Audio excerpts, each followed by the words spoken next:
I'm talking to Steve Proctor, and Steve's going to tell us about what got him started. I'll tell you what, Steve, why don't you just introduce yourself and tell us what got you started? Hello, Pete. Hey. What got me started around the music scene? Absolutely music, because your life has been music. Yeah.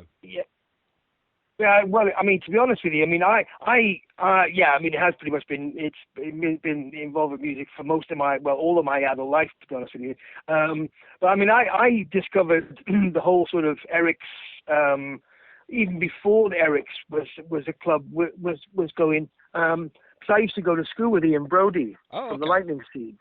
Ian and I were really good friends, and as we started getting a little bit older, he formed his first band called the Boogie Brothers, right? With David Nopoff, Dave K, as I know him, right. and Nathan McGough, and I'm trying to remember who else was in the band, a couple of other people, but basically I was a musician, so I was quite a big lad, quite fit, so I used to hump all their gear around, and I used to then sort of do their sound mixing. So basically, I'd be on the little Carlsberg 100-watt PA top, and I'd be mixing the mic levels and everything like that. And at the end of the gig, we'd break the equipment down, and I'd help them load it all back in the van again. So that was how. And they very quickly started doing little sort of squat parties and things like that around the town centre, and that's how we linked up with Deaf School. Right. And they did quite a few gigs supporting Deaf School, and that's how I got to know the guys from Deaf School. And we used to all hang out. You know, we'd always be in Antwackies on a Saturday afternoon. Yeah. Even before the Armadillo was there, you know, it was just a market then. So we'd hang around Antwackies, the Grapes. And we'd go to wherever there was a gig that night, we'd go to it. I don't remember half the bands that played because I was always hanging out with the Boogie Brothers, you know. That's right. I think I lost and it just you. sort of went on from there, really, you know. I think I lost you, Steve, for a second there. Just after you said Grapes, I seemed to get a silence. All right. And I don't know. What did you say after you said Grapes? Can you remember? I said we used to hang around Antwackies in the Grapes. And then, we used to go to whatever gig was going on that night, Friday, Saturday night. Yeah. If the band were playing, we'd be at a gig playing. If not, we'd be just sort of hanging around. I mean, bear in mind, I was in the lower sixth at school by that time. So you were like, what, 17? A lot of my time was I was 16, 17, yeah. 76, I was 17. and basically I was going to every gig that I could possibly get to. And that's how I started going to Eric's, basically. Basically, because I was fit, because I knew a little bit about equipment, basically Roger just said to me, look, will you help? The deal was that all the bands that played would have their own PA, but they used to have a contract. The contract said that everybody, the venue had to supply humpers, what they used to call them, not roadies, humpers, that basically hump gear up and down the stairs. So basically, I used to get in for all the gigs for free, in return for humping the gear in and then humping the gear out at the end of the night. Wow. Now, correct me if I'm wrong, but wasn't that entrance to Eric's, was it a big, long, sloping passageway? You know, when you brought the gear in the back way? Well, yeah, that was it. It was up to it was a set of stairs. Was it stairs? Oh, I can't really remember it. I remember this dreadful place. I can remember having to hump big bass cabs and speakers up those stairs. Absolutely. Wow. And then basically, the gig would be finished about 1 or 2 o'clock or whatever time I remember. And I'd have to walk home because there was no buses. So I used to live in Allerton, so I'd walk home. Oh my God! So it was in the contract with all the bands that played. Humpers had to be provided. Yeah. So the band's roadies wouldn't do anything then. Is that what? The band's roadies would do the band's gear. The PA we would have to, because bands would bring a PA, we'd have to hump the PA in. Right. Okay. So you're and then go on. No, it's okay. Go ahead. And then eventually, I mean, I think, to be honest with you, I can't remember what happened. But at some point, I think they got their own PA in. But I was there. I was really involved. 76 and 77. I went away to live in Israel in the summer of 1977. Wow. So basically, when I came back in 78, for me, Eric's was already dead to me. Sort of thing. Over It and done wasn't. with, yeah. It wasn't the Eric's that I remembered at all. Do you know what I Mm. mean? And I think it became Brady's very soon after I came home, if not already. Yeah. But it just, the really beautiful, pure punkness of Eric's had been replaced by that sort of like anti-Noeli, crass, sort of really horrible, aggressive, nasty, Yeah. antisocial punk almost, you know. Because the bands I saw at Eric's were, I saw some great bands at Brady's, but the bands I saw at Eric's, everything from, I saw the Jam at Eric's, and I saw the Stranglers at Eric's, and I saw Stanley Clarke at Eric's, and Yeah. they were all proper bands, proper musicians with amazing energy. Absolutely. Do you know, I never went to that Stanley Clarke gig, but I was hanging around Oh, outside. So, I don't know, does that count? I don't know. it was, yeah, but to be honest with you, it was one of those. As a kid, I was into all different types of music. Yeah. To be honest with you, I in retrospect, regret not paying more attention at the time. Yeah, yeah. You know what I mean? I took it for granted. I was in there, I could see it, and some of it washed over me a little bit. Some of it was, I've only grown to appreciate as I've gotten older. Do you know what I mean? Yeah, of So, course. I can claim to have been to a lot of gigs, but to be honest with you, if I had my hand on my heart, I couldn't say I knew exactly what was going on with all of them. No, and I don't But think the artists did half the time either. no, definitely not. But once again, that He was must have been. the. I'd love to hear. Go ahead. Go ahead. I'd love to hear his memories of that gig. I know, because I only heard that the other day, for the first time, and it sounded Yeah. amazing, Yeah, Gary Loney was talking about it because we talked about it a little while ago. It was quite interesting. In the early days, it was. I don't know. It was. Deaf School used to play all the time. I used to love it when Deaf School played. Yeah. One of my favorite gigs was Deaf School on Christmas Eve, 1976. Uh-huh. That was a brilliant gig. And I had to walk. My family had gone away for Christmas, and I remember walking home through Liverpool, through Toxteth, all the way to Allerton, and it was the best Christmas day I ever had because I was still buzzing from the gig the night before, and I had a bowl of tomato soup. I lost you there, To Steve. watch Top of the Pops on Christmas Day, thinking about her that she had no knickers on. Put it that way. I lost you there, Steve. Did you say tomato soup? Yeah. I had tomato soup for Christmas dinner, and as I said, I had tomato soup for Christmas dinner whilst watching Top of the Pops, still buzzing off the memory of the energy of the gig. Yeah. And as I say, remembering Betty Bright in a swanky mode dress. Yes. With she had no knickers on. Yeah. Swanky mode, yeah. Yeah. That's it. And it was, and I was right to the front, and it was obvious she had no knickers on, shall we say? Oh my! There was no VPL then, no. No, well, but it was so tight that when she pushed forward, you could see her pubic hair. Oh my God! Pushing against the outline of the dress. So that would have been interesting for a 17-year-old teenager raging Oh with yes, hormones. it was very interesting. But she had the dress she had on had swanky modes written across the backside in clear PVC, so you could see her bum through the PVC as well. I think I saw that now you mention it. Yeah. Oh, it was a great gig. Gig. But like you said there about how the buzz, you still had the buzz. Oh yeah. Do you still get that kind of thing from music today, or? I do, but not all the time. Do you know what I mean? To be honest with you, I live a different life now, and Yes, yeah. the sort of music I'm involved with now is different. But for me now, as a DJ, I can play to sometimes up to 2,000, 3,000, 4,000 people, and it's a really, really amazing feeling to be able to play in front of that many people. Yeah. Having said that, I can play to 300 people in a nice little club. I still get an amazing buzz from it. Yeah. I think what I got from being involved with Eric's and the live music scene in Liverpool was a love of the show, basically. Yes. Yeah, the energy. There's a book just come out recently about the Jam, and there's a quote from me in it about me seeing the Jam at Eric's. Right. Just talking about the power and the performance and the projection, Yeah, because the artist fed off the crowd. Oh yeah. Yeah.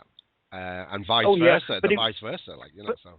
but it was also raw. I mean, the whole thing was just so brand new and raw and amazing and exciting.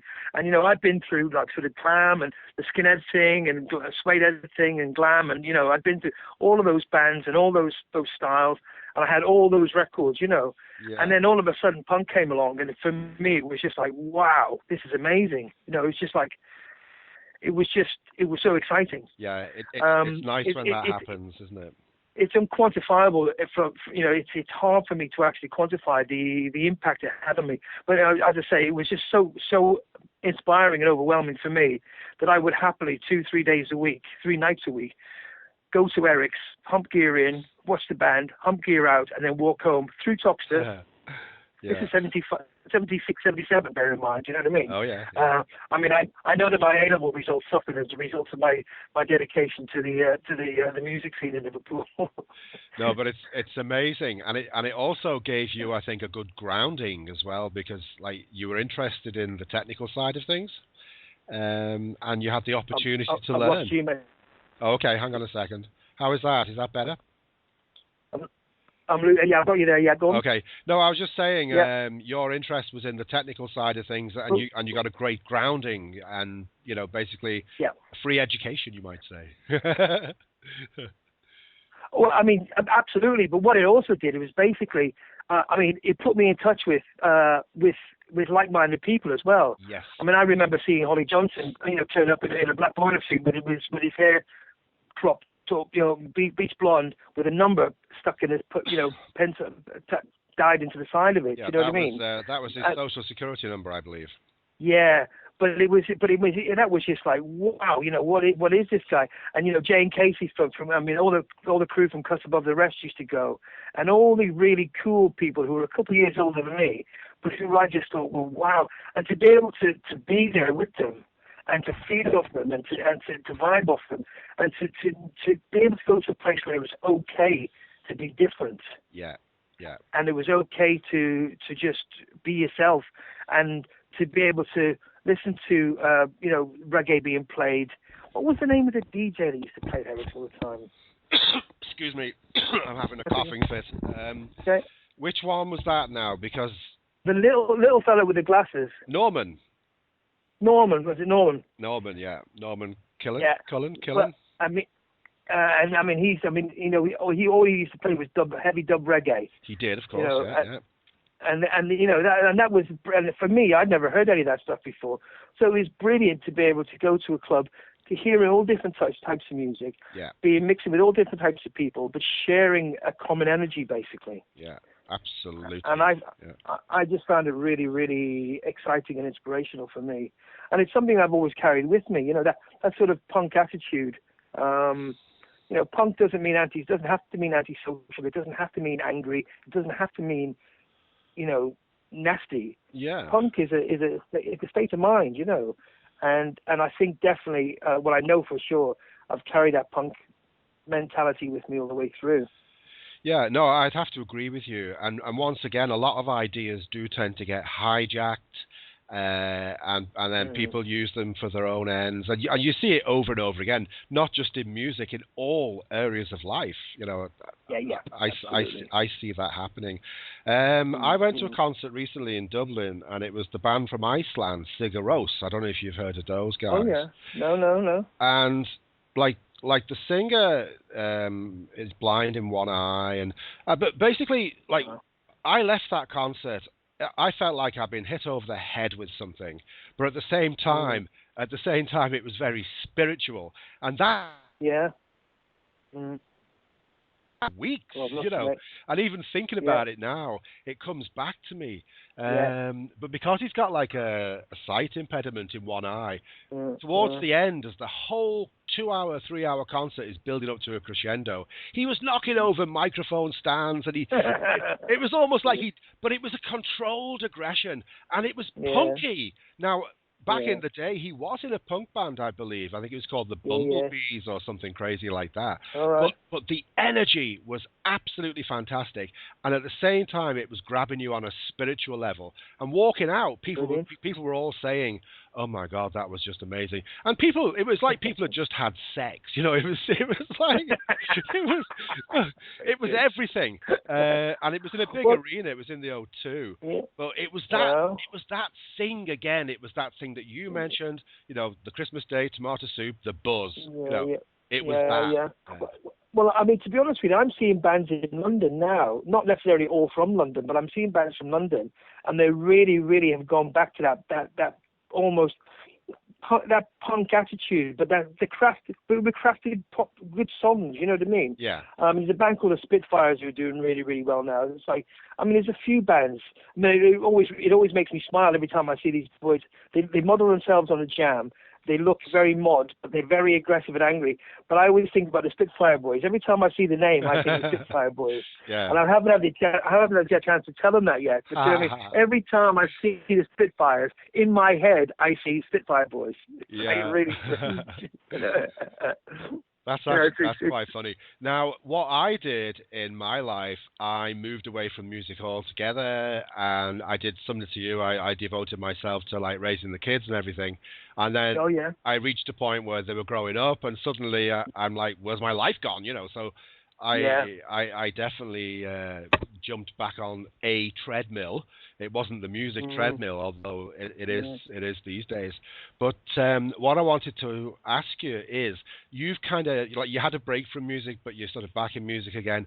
What yeah. amazes me is kids today, young people today, not only are they up to speed with today's music, but they also Yeah. go into the back catalogue, and Oh yeah. it Oh yeah. amazes me. You know, like Well, I mean that was always a thing that Liverpool. I mean, I experienced that in Liverpool because I mean, you know, starting in '79 when I started DJing right through. I mean, there was a lot of people who really, really knew their music. I think Liverpool has been, I think, in some ways unique in that all through the years, you know, the young people have really known their music and have yeah, really researched their music and have really looked out for it because they want to learn. They want to organically just absorb what's going on with music. But I do think that is spreading more and more now.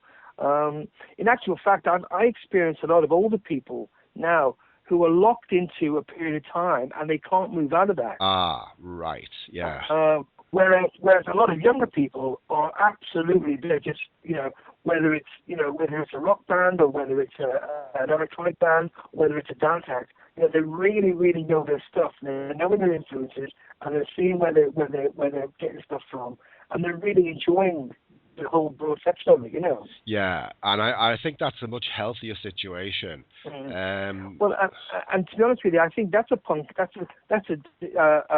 regeneration of the punk attitude as well, about being, you know, open-minded and receptive and not conforming to the norm, as it were, you know. Well, that's right. I think pre-punk, I think if you liked any kind of rock music, you certainly wouldn't like reggae. You know, you No, no, no. you might like Bob Marley, but that was mainstream reggae. But Absolutely. Lynn Burns actually pointed out that I, at the time, liked disco. You know. Oh yeah, of course. Well, to be honest with you, so did I. She says, I mean that. so, oh, Go Griff, on. do you remember when you were at, I think you were in Probe and you had your ghetto blaster and you were playing Grace Jones or something? And I'm going like, well, no, I don't specifically remember that, but it Yeah. probably happened. But I did. Oh, brilliant. And like, I was actually listening to some of your mixes earlier. I don't want to drop names or anything here, but I was Yeah. listening to some of your stuff earlier. And I'm thinking like, yes, that's kind of what I heard when I first heard that. Yeah. And it's this, the fact that you can take all these different genres and you can put them all together and you Yeah, can yeah, have a winning formula. Is that the right yeah. word? Is that the right word? I'm not Yeah, sure. well, I mean, to be honest with you, I've always just done what I've done. I've never tried to follow fashion. I've never tried to. I've always just expressed myself. Yeah. You know, when people would give me a piece of music to work on, I would extract what I felt, what touched me about it, and then I would add what I wanted to add to it. You know what I mean? Yeah. And that would be based on all my influences. Some things I hear is more of a disco thing. Some things I hear more as an alternative down tempo thing. Some things I hear as more of a rocky thing. You know, it really just depends. It depends on the quality of the piece of music you're given in the first place. I think But so. for Yeah. me, I've never been one of these people that says I'm going to do this with that. I'm going to make it this formula. No, for me, it's just about expressing myself based on all my influences and all my passions, basically.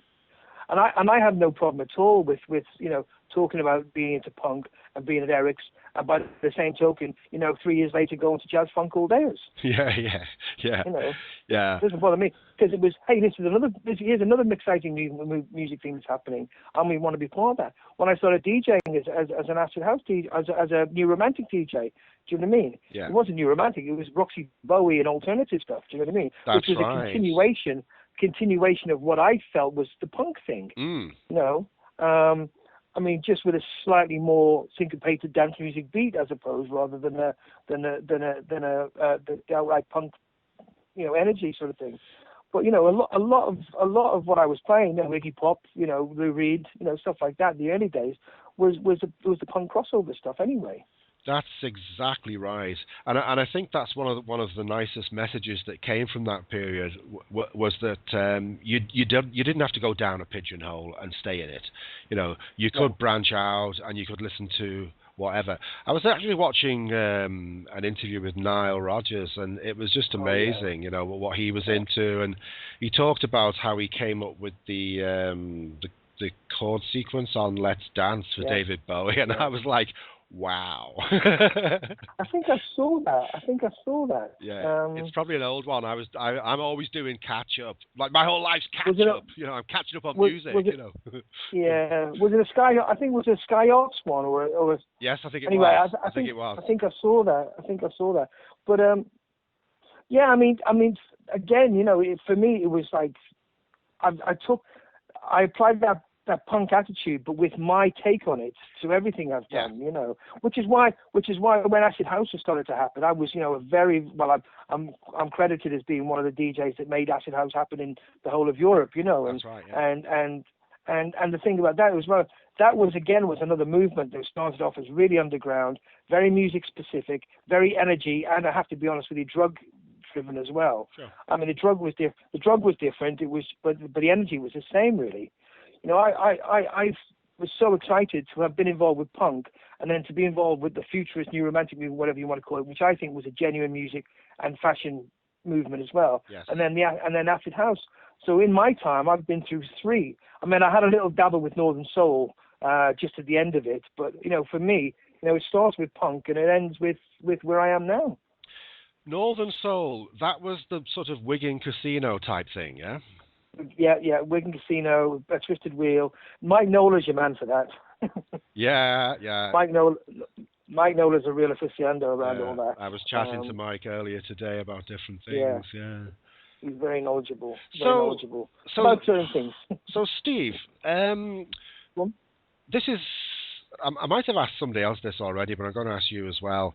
Way back, certainly pre-punk, when cassette tapes came out, the music industry said that cassette tapes are going to destroy the music industry. And then, of course, CDs came out and they're going to destroy the music industry. And then the internet came out, it's going to destroy the music industry. What's your take on record companies and, I'm not going to say the music industry, but musicians? Do they help musicians, or are they just like basically leeches making a living off record companies? Yeah. I think the whole thing around what a record company does has changed dramatically. Yeah. What an A&R man does has changed dramatically. It's all about market share and business profile now with the big three or four, I don't know. To be honest with you, I have not been involved with a major label for quite a while, and I had my last deal in the 90s, to be honest with you. Right. But I mean, I remember working, managing bands in the early 80s, and doing demos for labels and things like that, and it wasn't genuine still knowledge about music and a desire to make bands happen. There was a passion for music. I think I can't help thinking that the day the accountants started running the music business is the day that music died, right? No, I agree. And that's when I mean, technology being the way it is now, it means that it's very, very difficult. There's no money in recorded music anymore. The money is in placing your music in films, adverts, or games. Yeah. And it's live performance, live and touring. Yeah. I don't think there's any money in music sales anymore. It's all in PR. It's all in in PRS and radio plays and stuff like that. But even the radio plays is like not a great, because it's such a narrow playlist now. There are presenters out there who are doing their absolute utmost to try and keep things alive, but trying to work in the spirit of John Peel, shall we say. But there's very few that are actually doing it. Yeah. I remember when John Peel used to come to Eric's. It was quite funny. I remember seeing John Peel at Eric's quite regularly, and I remember seeing Tony Wilson at of course, yes, Eric's. yeah. All the time. I remember Anthony turning up one time in it with a girl dressed as a schoolgirl, and it was all sorts of uproar. Yeah, I think I remember that actually. Yeah. So, do you think then that radio still has an important part to play in, let's say, new music? Any new artists who want to sort of like, become. It strikes me now that the people with the amount of money to be able to buy social media exposure and to buy multiple media exposure are the ones who are going to be successful. Right. All this talk about bands breaking out of nowhere, artists breaking out of nowhere. They've all got big money behind them. Right. I don't care what you say. They either have big money behind them, or whereas they would spend 18 hours a day rehearsing in a little dodgy little room, they now spend 5 hours a day rehearsing and then 12 hours a day on the bloody internet trying to push the band forward. Yeah. So don't expect Having said that, go on. Having said that, the level of musicianship, the actual talent that's around is phenomenal. What I've been really struck by is the quality of musicianship of fairly youngish bands, nowadays. They know their chops. They do. They really do. And that's something I'm really impressed with. No, I'd have to agree with that. I have a son who he's in a band, but the music knowledge is across the boards.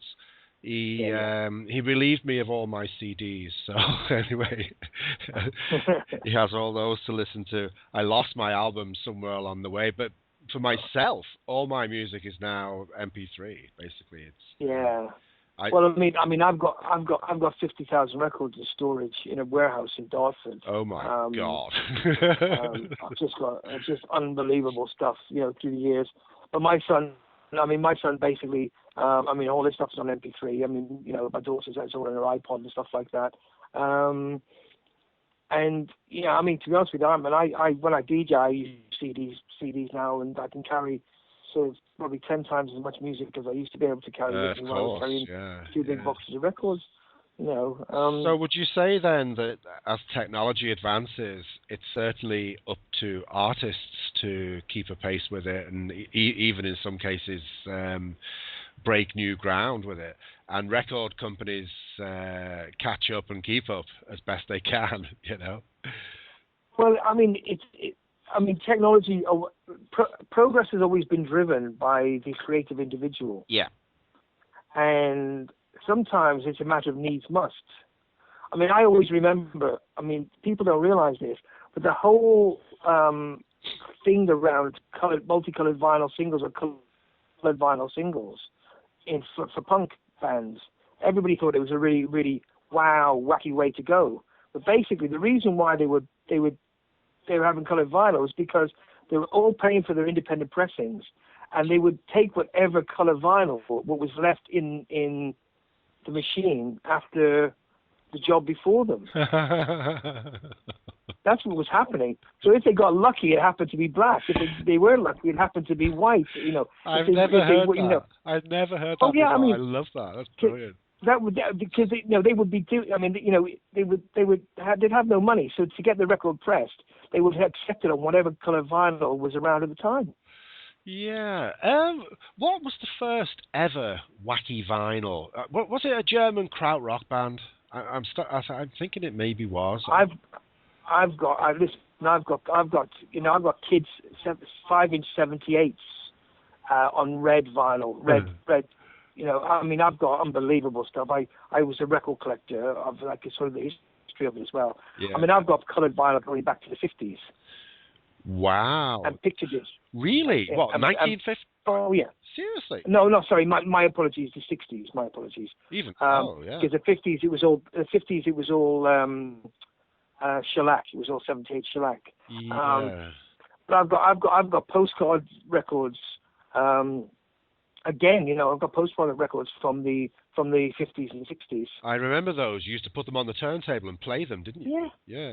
Well, and then when Poland was still under sort of communist rule, basically they had this punk market, which is basically the only pressing plant they could press their music on was on postcards. Whoa! I didn't know that. That was why all the early Polish stuff was all on postcard. And what would that run on? Would that run on like 45 RPM? 45, yeah. On 45, yeah. Wow.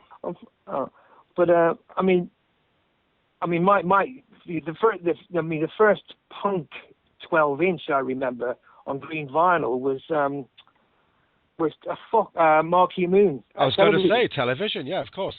And I'm really racking my brains here because prior to that, I'm almost certain that Captain Beefheart's Clear Spot was on clear vinyl. Probably. Almost. That would have been on Virgin. Was it on Virgin? Good God, no! I think it was on Warner Brothers Reprise label. I might be wrong about. I could be wrong about that as well. Right. Which was Frank Zappa's label? It was the same label as Zappa, yeah. Well, no, it was Zappa's label. Oh, actually, no, sorry, my apology. It was Frank Sinatra's label. Yes, it was, yeah. Reprise was Frank Sinatra's label. And that was always the funny thing, was that Frank Sinatra had to approve signing Frank Zappa. Are you kidding me? I didn't know that. Oh, no, that was because it was his label. He had to approve everything that was on his label, he approved. That is hilarious. So that means that he approved all the stuff that Frank Zappa got released. Yeah. Oh, brilliant. That is fascinating. It really is. So is there anything else you need from me? Because I'm going to have to. Well, no, that came to a very convenient pause there, didn't it? Yeah. Yeah. That's a very convenient end. Listen, Steve, it's been an absolute pleasure chatting with you. And you as well, mate. Thank you very much. What I'll do is I'll stick this into the format that I have, and I'll post it on the Eric's page, and then we'll see what people say. Hey, some meanderings and wanderings. Just let me know about it. I will, of course. Was going to. But yeah, I just wanted to thank you for setting the group up in the first place. It's such a great group, and it's such good fun. And it's, for me, living in London, I've been in London for 27 years now. Right. It's lovely to be reconnected with a lot of that original, authentic sort of Liverpool punk musician and music humor. Do you know what I mean? Yeah, and I hope we capture some of the spirit of those days. Oh, yeah.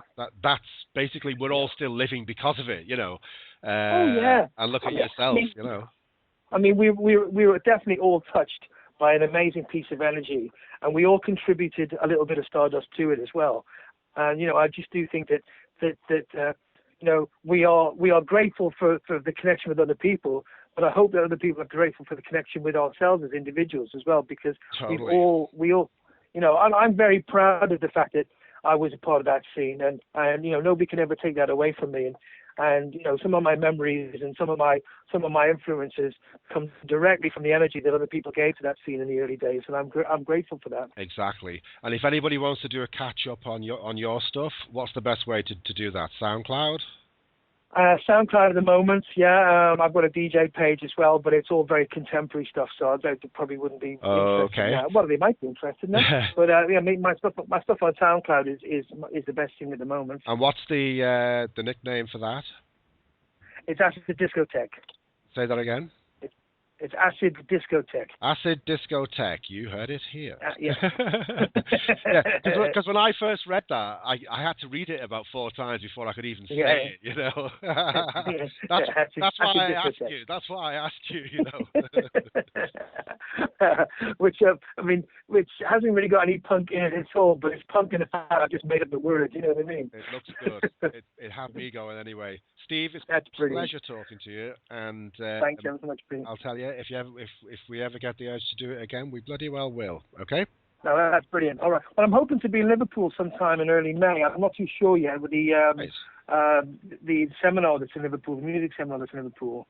So I'll let you know if I'm going to be around. We'll hook up. I'd love to go to that, but unfortunately, I'm doing out of the world. But anyway, there's talk of a bit of a reunion for August, but we're still in the planning stage right now. Oh, really? Yeah, that'd be good fun. That'd be good fun. The idea is that.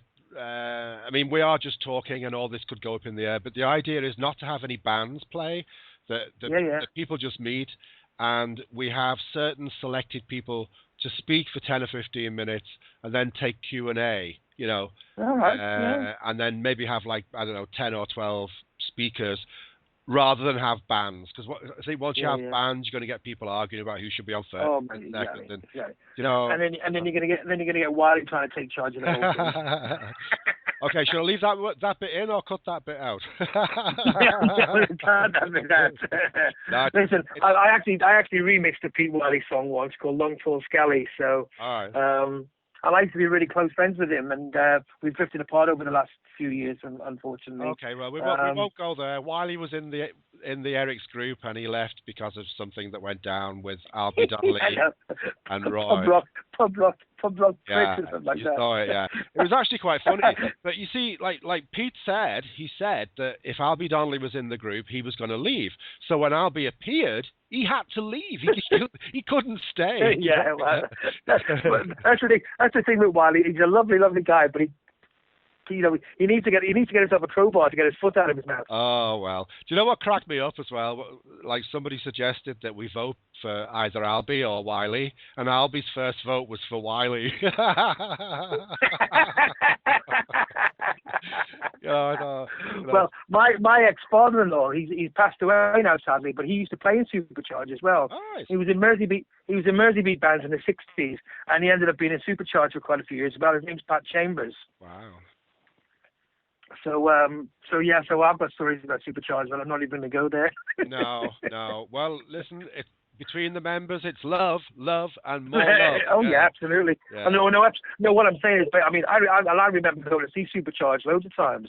Yeah. Because I always thought that Albie Donnelly played in Ian Gillan's band for a while. Oh, I didn't know that. I'm sure he was the bass player in Ian Gillan's band for a while as well. Bloody hell! Yeah. What a versatile guy. Oh, people get around. And deadly humour as well. I tell you what would be really interesting, and you can put this in if you want. What would be really interesting to see if you could ever get Elvis Costello on the group.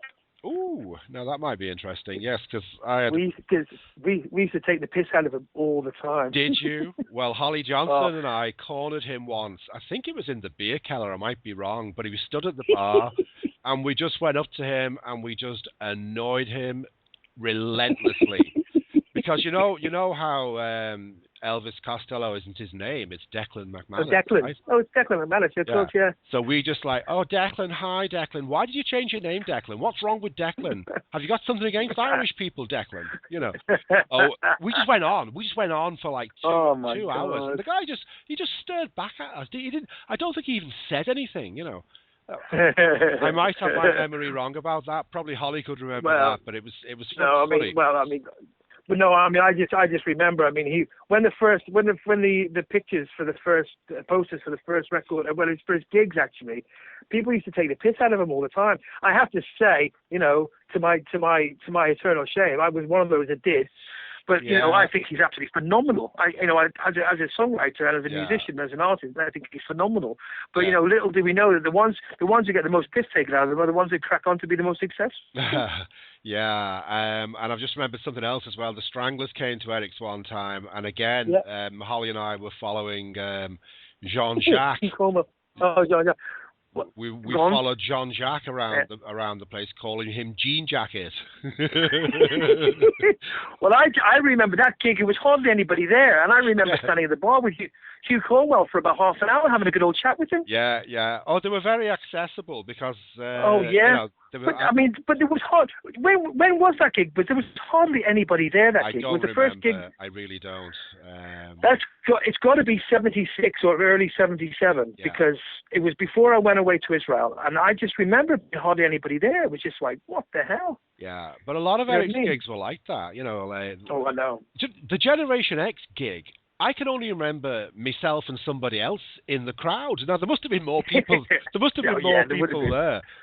But it would have been. I just got the impression that like when they'd finished playing, everyone just like fucked off home.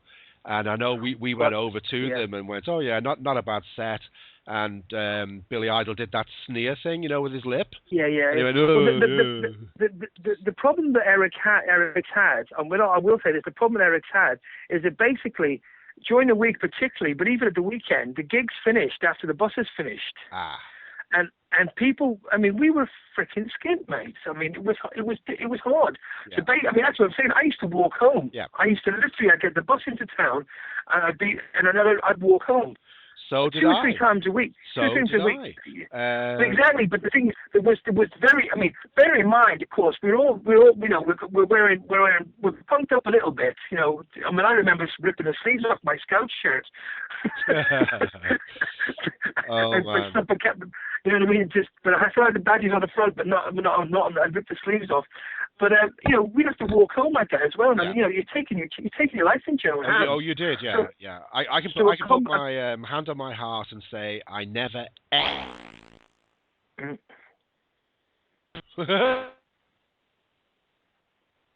I've lost you, mate. No, I came back there. So are you there? I've lost you. You put your hand on your heart and say what, mate? I never ever got a taxi home.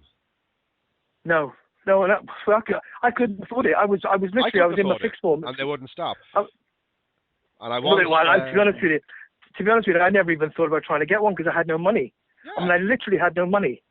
I mean, sometimes I'd be there, and I think Roger would occasionally buy me a beer.